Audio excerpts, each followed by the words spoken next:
This is the season recap episode where I'll be going over the season, giving my thoughts, and I'm going to split the off season into 2 episodes. The next one will be what happened in free agency and the draft and a season preview.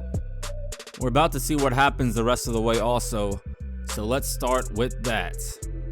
You can see the playoff bracket. It's a small feature that's new, so I don't know why it hasn't been in the game before, but it's a good addition.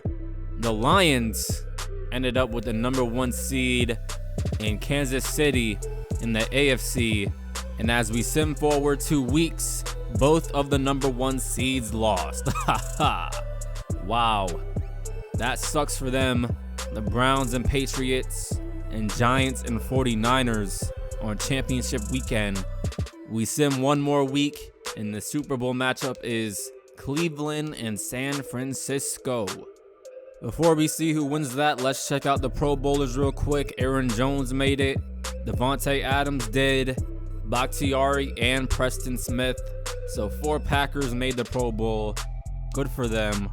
And we see that the 49ers have won the Super Bowl a year after losing to the Kansas City Chiefs.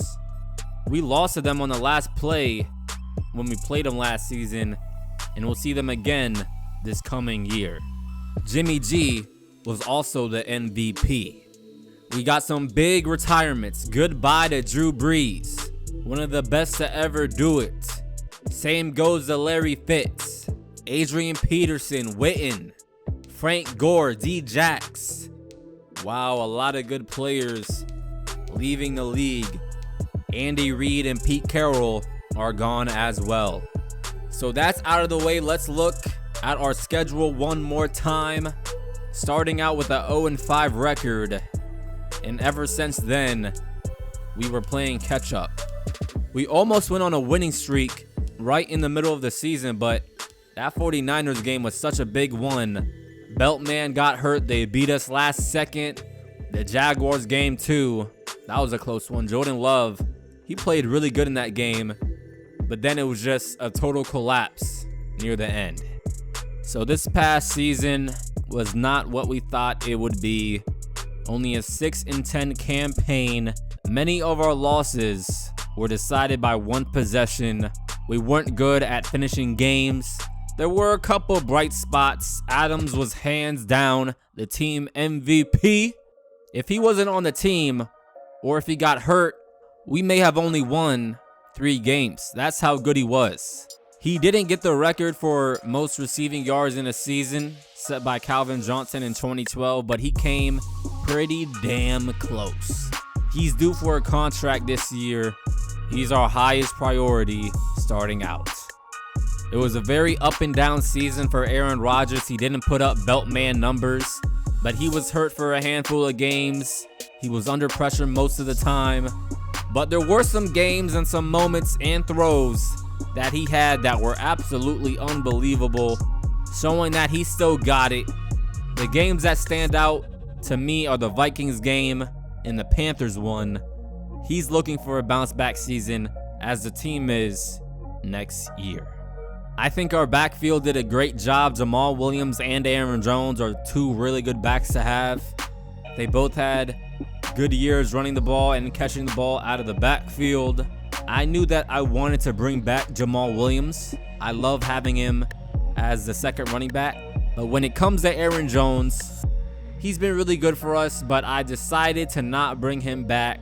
Alvin Kamara was not re-signed by the Saints, and I'm going to go out and get him instead.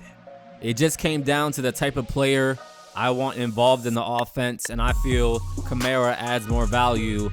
All love the Jones. The Packers drafted and developed him, but happy trails to you. A couple more comments on the offense. I really like Valdez-Scantling. He broke out last year, but was really inconsistent catching the ball. St. Brown is a good depth receiver to have, so I need to look for another one either in the draft or signing a guy.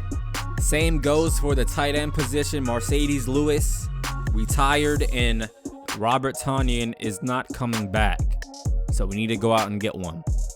On the defense real quick, not a lot of good things. The only solids were the Smith brothers at times and the back end at times. The linebackers were getting abused all year, Christian Kirksey and Oren Burks, and that's our biggest need this offseason.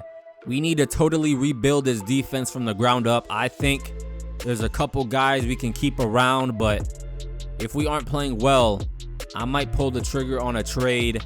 Maybe one of the Smith brothers. They're both getting a little older, and their contracts are a lot. Jair Alexander was supposed to be a lot better in my opinion. He needs to step up his game, but I will take on his 5th-year option, but he just needs to play a lot better. Kevin King played at a pretty balanced level all year long. He made some good plays, he made some mistakes, but I signed him back because I see an upside. Josh Jackson and Darnell Savage both quietly did their thing, but there were times they would be out of position in coverage, but we can work on that. And Adrian Amos, honestly, there's nothing really that bad to say about him. I think out of everyone, he was the most consistent player on the defense. We didn't hear his name much, and that's good because that means he was doing his job. And besides Kenny Clark, this D-line needs a lot of help in depth. That's all I'll say about them. Overall, this defense was very weak, and a lot of the time I would just resort to man because our zone defense was getting picked apart from everybody.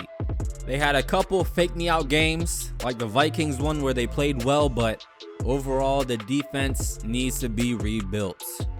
On to the free agency class. I'm gonna end the video after this. We can see exactly like I thought, Alvin Kamara headlining this class. The Saints did not re-sign him, so they lost Breeze and Kamara. A big blow for New Orleans. You can see the rest of the class here. There's some good guys, but I'm going to end this video here. And I'll see you in part 2, which will be what happened in free agency, the draft, and the rest of the offseason. Say bells ringing.